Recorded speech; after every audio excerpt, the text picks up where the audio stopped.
let's go over Nitocris. So again, I told you guys I was going to talk a lot about her, and I plan to. From the standpoint of, let's take all the gameplay right now, throw it out the window. You're probably like, but Kat, I'm here to hear about the gameplay. You're right. So the reason I want to talk about this is, again, like I said, I've seen a lot of people that have been upset, and they're upset mostly because of, hey, you've got this like standpoint where the devs said, you know, we don't want to actually do new units because it's going to be spoiler. Well, that may have been, like other people in chat have said, applying to a very specific particular character, which if you've played LB7, you'll immediately know, but again, no spoilers. So again, I'm not going to excuse him. Definitely looks bad in this case, but I'm still happy to have Nito. One, because I'm happy to have anything on JP right now, which has been relatively dead. And two, because Nito is a masterstroke. It is absolutely one of the best units they could have picked. And what do I mean by that? Talking about FGO in general, some of the units over the last year, I'm going to say, you know, not to dog them, not to make them sound bad in any way, shape, or form, but I think they've not been as flashy or as exciting as some of the other units we've had in the past. There's maybe been some very mixed signal type of units that we've gotten over the past year or so. There's definitely been exciting units that we've gotten. But then you come in here into this stretch, and we just had Kyrie come out on JP, but then no new LB 7.1 units. And then kind of just this dead period of weeks on end where we're looking like, oh my God, we're going to have an entire dead month. And then here comes Nito. And this comes right after Nito 4-star was on Raid Up with, again, Nemo. So that was a banner that, again, I understand why, but it just was not appealing to the community overall. So much so that FGO's ranking slipped to, I think it was 145 in the overall like gotcha tables. And I don't put too much stock into the accuracy of those things because they're guesstimations based off of sales on an app. But I will say, at least you can look at the big picture and say like, wow, yeah, FGO is not doing too hot right now. It's not because the game is dying. It's instead because the devs kind of made poor decision making with their banner planning there. So all of a sudden, everyone just kind of looked forward and said, well, I'm not going to spend money on the game right now. LB7's coming down the corner. And that's why they weren't going to do it. So here comes Nito. And she comes out of left field for a lot of people. I was talking with Trubs about this earlier. I think if you were someone that was paying attention on story, this is not really out of left field. In fact, all of the signs were here.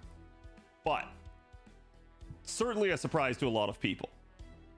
That being said, I think picking Nitocris in particular resulted in a very good, like, nostalgia hit. Nitocris is one of those units from all the way back in year one of the game, basically. Well, actually, slightly after, right in the middle of year one there, as you hit first anniversary. But she's kind of from that sort of golden era of FGO where it was really surging, really becoming popular. She is a character that, and I'm sure someone in chat's going to say this just to prove me wrong, but that almost nobody dislikes. There's certainly people that, like, she's not their favorite or anything like that, but she is just a very beloved unit by the community, very popular within the community, even if she's not necessarily the main waifu of people. So I think with her coming here, with her getting not only to be our first alter in a long time, but also to be a nostalgia kick of an old unit, this is a really good choice. It's a really beloved unit that they pulled out here, and the design is good. And so I think that is why you see FGO from where it was, it rank 145 to all of a sudden today it is rank 1 on the iOS App Store. That's why, even though it's a permanent unit. So a lot of people have looked at Nitocris and said, I'm not going to roll for her and stuff like that. It's pretty clear that regardless of the people saying that, there are a shit ton of people who are. And that's the only case I'm trying to make here, is that this is a good choice by them, at least in terms of kickstarting things. We can debate till the cows come home as to whether or not the devs should have played the strategy this way, but I think regardless, Nitocris is a good choice for a new unit. So let's actually talk about her kit now. Looking at her, again, she is a 5-star permanent AoE Arts Avenger. And all those were a bunch of words. A lot of people are going to make a lot to do about the permanency of this unit. I equate it to a lot like the Janako situation, where I think they looked at Avenger as an extra class and they said, I think we want to make somebody permanent because, yeah, every other option is limited, so it's not easy to necessarily get our hands on it, right? Understandable. So I think that's what their goal is here. And yes, obviously she served a purpose with story and everything, but I think as they developed the unit, they said, you know, why don't we make her permanent? That way we have a permanent Avenger. So it's really good. I had someone else earlier in chat saying rip OG Nito, and I'm like, yeah, I think comparing a 5-star to a 4-star is not necessarily always going to be the case, right? Like, you can't say that the 5-star kills the 4-star because the 4-star is probably going to be easier to get over time, but it is what it is. Looking at her kit here, let's start off at the get-go. She's got 12.6 thousand attack. Again, remember the attack status and everything, but this is naturally high given the fact that she's an Avenger. Avengers typically are very attack heavy. You look at her HP, it's a little bit on the lower end, again, because she's a little bit more tilted towards the attack end. Still, not really concerned because of her kit. So, yes, HP here is a little bit on the lower side for a 5-star, but still, she should be fine. She is sky traded. She is a 0.37 NP charge attack rate, and that is something that I have seen a lot of people talk about today. Yes, her refund is low for an arts unit. Don't worry about it. Again, just looking at that, obviously star absorption is not great. Hey, you're an Avenger. It's exactly what you expect. She is chaotic evil. She's also going to get 5% charge defense. So again, this means every hit of the enemy that hits her is going to give her at least 5% charge. So if you're an enemy that has an attack that is 3 hit, guess what? That's 15% charge from that. That's pretty nutty if you think about it. So really, really good. But taking a look at all this, she's female, she's divine, spirit, hominidae, servant, humanoid, king, levitating. I've seen a lot of people talk about this.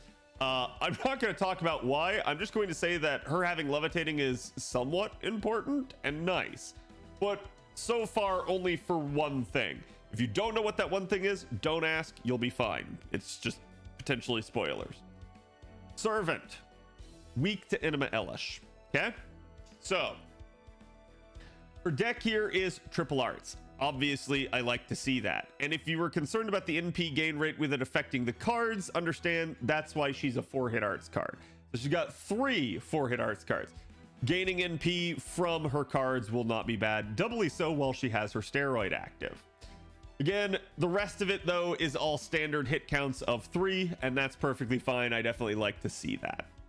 Her first skill here is, again, Funeral Records A. It's going to be Arts and bust her performance of 3 turns with 30% steroids each, basically. And then you've got the recovers own HP every turn for 3 turns of 2,000. So she's got a little bit of extra staying power with that. Obviously, she's not going to be your party's primary healer or anything like that. But hey, it's something, right? It's definitely going to help her stay up a little bit down the stretch. All on a 6-turn cooldown. We get to her second skill. And this one's a doozy. Charges her own NP gauge 100%. So this is just like her caster form. This is really good because this means that she is going to be super adaptable to various farming scenarios. And I'll talk about that a little bit more in a second. She grants the party good alignment for 1 turn. This is important. Pay attention to that for later. She increases the party's received buff success rate for 1 turn. This is actually really interesting because if you look at this, this is not buff success chance's symbol, but it is buff success chance. So guys, she gives 40% buff success chance to the party for 1 turn. So yeah, she's like Ozzy in that sense. She's literally going to give the ability to remedy, you know, people's RNG buffs to everybody in the party. She inflicts evil alignment on all enemies. Now I want to be clear here as well. Afflicting an alignment cannot be resisted. You cannot do this because it's not a debuff. You are just applying an alignment to them. A lot of enemies out there don't necessarily have an alignment, period. They're just mobs. You can make them evil. Similarly, a servant, you might be fighting against them. They might be good. They can, if you apply this, not lose the good alignment that they have. They just also become evil on top of that. So it's a really, really nice thing. We've definitely seen other units capable of doing this, and I like it.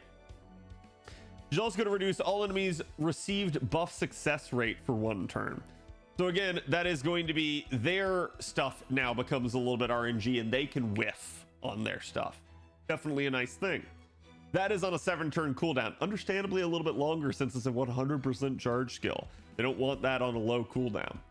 We get to the 3rd skill here. It's going to increase the party's arts performance for 3 turns. So not just herself, by 20%. This means based off her 1st and 3rd skill, she's a 50% arts up.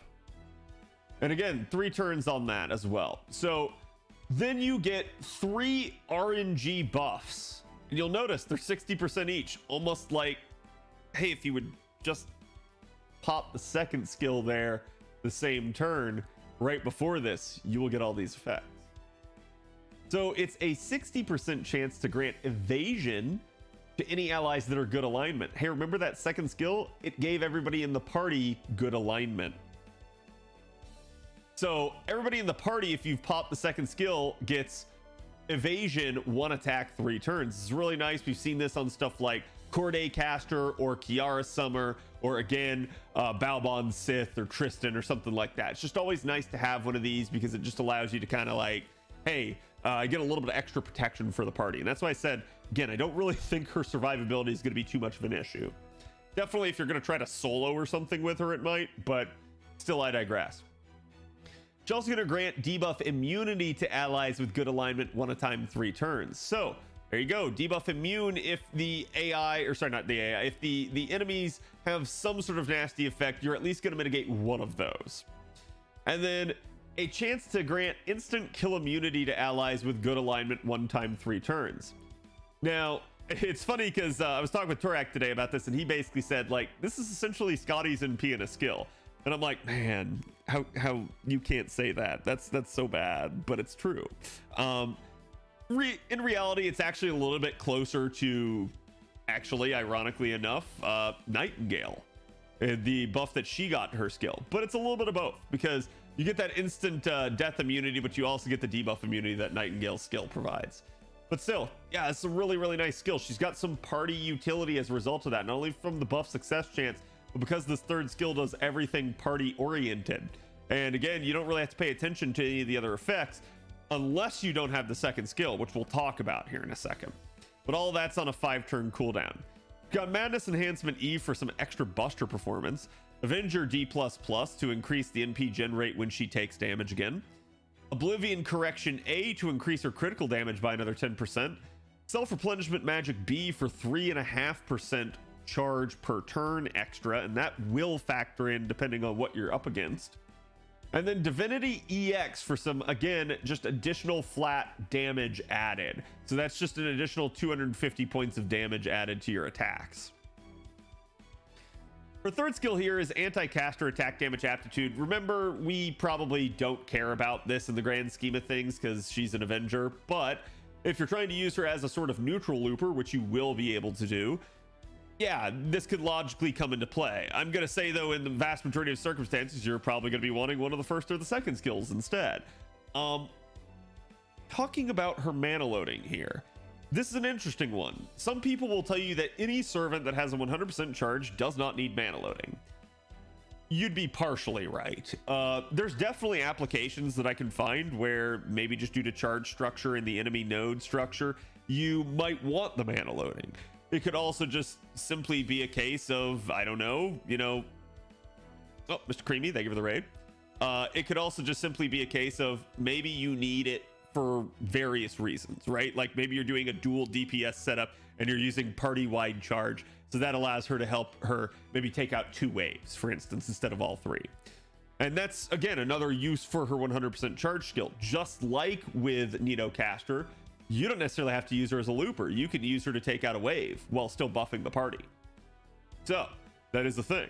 She can give the buff success chance and the arts up to the rest of the party. So it could work to your favor. And then as we look to the Noble Phantasm here, it's, again, rank A, 4-hit AoE Arts Noble Phantasm. Now, again, keep in mind, so like, let's compare her to Space Ishtar for a second. Space Ishtar, I think, has an NP gain rate somewhere in the 60s and is 3 hits. Nito is 4 hits, but an NP gain rate in the 30s. She's 0.37 for her NP gain. So it's like, yeah, definitely, you know, a unit like Space Ishtar, a unit like Summer Kama, they're gonna out-refund her. It's not really gonna matter because of that 100% charge. So let's go ahead and talk about this. Azayaka, thank you for the follow. She deals damage to all enemies. She's going to then deal super effective damage to Man Attribute. And again, you guys know how common Man Attribute is because it's a big deal for both Koyanskaya and Morgan Le Fay. In fact, that's what I've seen some people say today, is that, like, yeah, you don't necessarily need a Nitocris here since she's man traded, because you might have, you know, just buster units that work. And that's fair. That is a fair point. You don't have to roll this unit.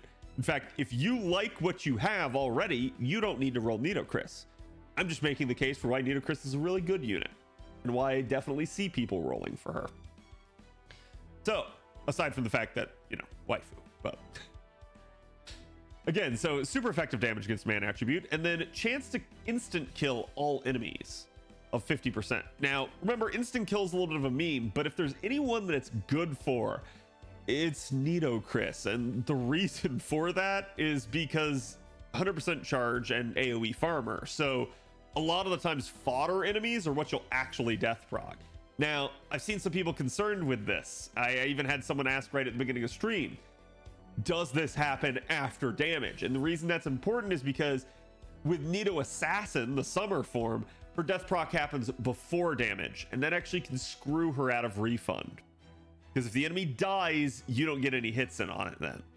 But if it happens after damage, you still get the hits in from the NP. And so regardless of whether or not it death procs, you still get the refund. So happening after damage is in every case 100% ideal. I don't know why they ever would want it the other way. And so if you ever see death before damage, it's literally just them gimping the unit design wise. But still, this is really nice that it's after damage for her. She's also then got instant kill on all enemies with evil alignment, so an additional chance to instant kill there. Now, well, okay, but they have to be evil. Oh wait, chat. Hey, remember this second skill? Yeah. You're not necessarily going to care what that first wave is, chat. You might, if it's gold enemies, if it's servants, if it's really high health. But otherwise, if it's a fodder enemy, you're not going to care. You're probably going to be death procking that. So it really kind of funny, honestly, at that point. Still, definitely like it. So like I said, for her, death not necessarily going to be as much of a meme as it would be for other people. It'll actually be a useful part of her kit. Then on top of that, she's also going to increase her own NP damage for 1 turn, activating first of 10%. This will scale with someone like Oberon. Okay, so let's bring up Oberon, because he'd be a logical support for Nitocris in some circumstances, but not as many as you'd think. So one of the things I've seen, again, people talk about here is this NP gain rate. And yeah, it's not the greatest, but in a typical like double Castoria setup, she's going to refund at least 50%, at least. Okay. The only times you wouldn't is if you're messing with the buffs or you're not actually facing good stuff for Nitocris to face. Assassins, or like maybe 2 enemies instead of 3. Okay. That's a 3 enemy wave. She's going to refund 50% at least. And again, it can be up to 60, even higher with her Avenger passive and stuff like that. So there's a lot there, but yes, she's not the best refunder. And I immediately spotted this within her kit, even though she has that 50% arts up for 3 turns, and said, all right, that means I'm probably going to get more out of brute force charge with her. And that's largely true. But if you've ever seen anyone say today that she's not good because she has to use plug suit, that's also not correct. She doesn't necessarily have to use plug suit. If you're in a 3-3X node setup there, so again, we don't really care about the last wave because she's already refunded at that point. But if you're in a node setup that has 3 enemies in the first wave, 3 enemies in the second wave, so standard setup, Nitocris can start with just double Castoria and Fragment of 2004, and you'll be able to refund. The key is to use the charge skill turn 1. That's the trick. So that works even without the append then as a result. And what that does is, as long as you're facing at least neutral enemies or better, okay, so we're talking like the Knight classes in terms of refund, not Assassin or Berserker, which may cause you issues. Berserker, you might get overkill a lot easier, but Assassin, probably not. So, but assuming you're talking Knight classes or Cavalry classes that are not Assassin or Berserker, you're probably good. And the reason for that is because you're going to refund at least that 50% based off that first turn. What you're going to do is you're going to use the charge skill that she has. You're going to use Fragment 2004 in that first turn, get back to the 50, and then boom, there you go. You've got Castoria to basically finish off because she's going to be refunding 50% the rest of the way. It works. Now, that's in idyllic settings, but you're not going to have ideal all the time. You've got 90 plus even that you've got to consider. And those nodes have crazy node structures. Well, for starters, if it's got more than 3 enemies in a wave, you're probably fine. If it doesn't, if it has less, that's where the concern would be. Well, I present to you the fact that Nitocris can probably work in those situations. At least you could say that you could start her off in a 3-3 situation, and all you would need to get her to refund, okay, would be any 30% charger outside of the double Castoria. That would be a plug suit at that point, right? But that means any 30%. So someone like Shufu could work, and you would immediately have a very easy free-to-play third support option, okay? But what if you're in a really weird node structure where you don't have all that charge capability because, like, maybe it's a 3-1-3 node, right? And so you've got that really high health single enemy wave. Well, consider this. One, you can go dual DPS setup. That's always an option. But let's throw that out right now and focus on Nitocris. Nitocris has 100% charge.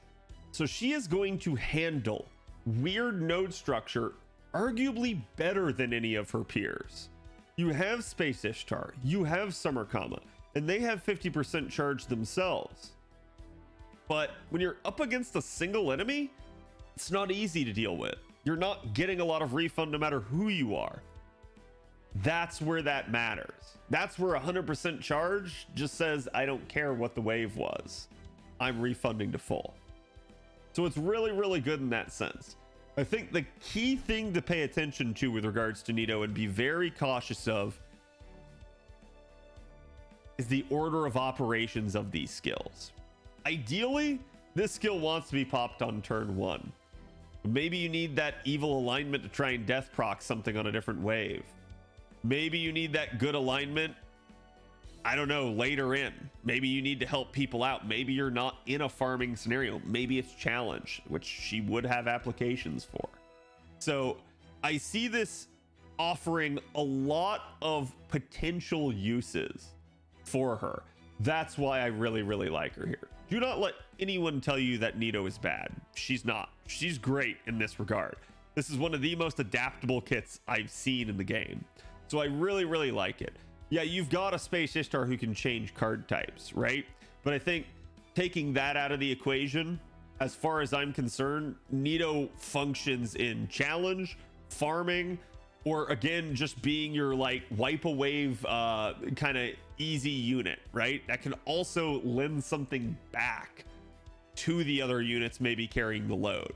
So she can be any one of those roles for you. And for that, I really like her. And that's one of the reasons that I would tell you she is a good get. In fact, I'm going to go so far as to say this now. If you're a newer player and I had to advise you on which Avenger to get, well, Nito makes a really logical choice because she's permanent. So you probably already just have a leg up right there from that. But 2 would be the fact that, again, she's got a very adaptable kit. I think the feather in the cap goes to Space Ishtar for being able to work in multiple systems, but I'd say if you have the capability of forming an arts loop, and honestly just about everyone does, even people that don't have Castoria, I think Nito makes that easy case. So that is where, yeah, to me, she's actually probably one of the best ones I can suggest. But there's one thing we haven't talked about here, and that's probably the thing that Nito's most efficient at: damage. Let's take a look at it real quick. And I'm going to pull up the NP damage list here and show it to you guys so that you guys have an idea of where she stands. Now, again, remember, this list is formed in a vacuum, so don't let it be gospel to you. Don't let it, you know, control all of your decision making. But it's a good idea to at least figure out kind of the relativity of some of the units and where they stand. And keep in mind, too, that buffs play a factor here that are not going to be shown on the sheet. So like a unit might appear low on the sheet that actually pops off. I've actually talked about that, like for instance with Melisande before, just how much variance she has in her damage, upward mobility really, due to the fact that, yeah, you've got the ability to touch like Black Grail. She's also going to be the same. Nitocris can loop from 0, chat. So taking a look at this right here, you guys are going to see Nitocris down here at 25k basically for NP1. She does have man attribute that is super effective, and that'll boost her up to 34k over here. Now, what's interesting is, yeah, again, not necessarily going to be the best, but keep in mind that someone like, say, Kama, this is assuming that she lands her charm. If she doesn't land her charm, Kama's damage numbers here go actually way down. So yeah, you may factor in a scenario where it's like all of a sudden either the charm gets resisted or maybe she just can't. Maybe the enemy is somehow really immune or something like that. Could happen, right? There are enemies out there that are charm immune. So the factor there would be like, yes, logically, Summer Kama performs really well, but Nitocris is not going to be any slouch, and man attribute is very common in the game. Similarly, you've got a Space Ishtar up here basically at 26, but this one's also a weird one because this is assuming failure of the proc on the charge skill. So really she's more at like 31 most of the time. So interestingly enough, the way this one ranks, if I remember correctly, is Summer Kama is the most with charm, but if she can't land the charm, then Summer Kama actually plummets. And then I think your next one up would be Nito with man trait. Then it would be basically Space Ishtar.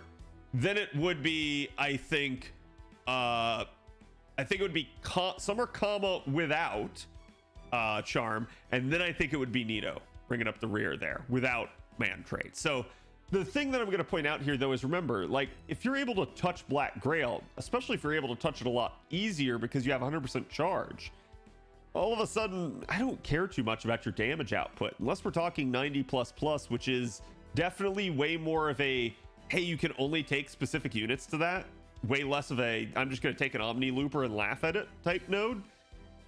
You know, unless we're talking that scenario, I don't think it's necessarily going to matter. So looking at 90+ instead, I think, yeah, I can probably just make this work regardless. And being able to touch Black Grail means the damage wouldn't be an issue. So I'm A-okay with these numbers. And I think this is still really good, especially considering, one, she's 100% charger, and two, she's a death procer. So I think having all this and then still having super effective man damage on that, that's pretty good. So again, let me round this out by saying you do not have to have her. If you like the Summer Kama you have, you can stick with her. If you like the Space Ishtar you have, you can stick with her. If you maybe are using someone like Dantes or again Mao Nobu, that's also fine. But I'm going to say that she brings a lot to the table. She's a very versatile and capable unit, and she's permanent. So there's a lot to look forward to there and a lot of good things about her, and that is why people are rolling her on top of the waifu factor. So again, I hope you guys enjoyed that.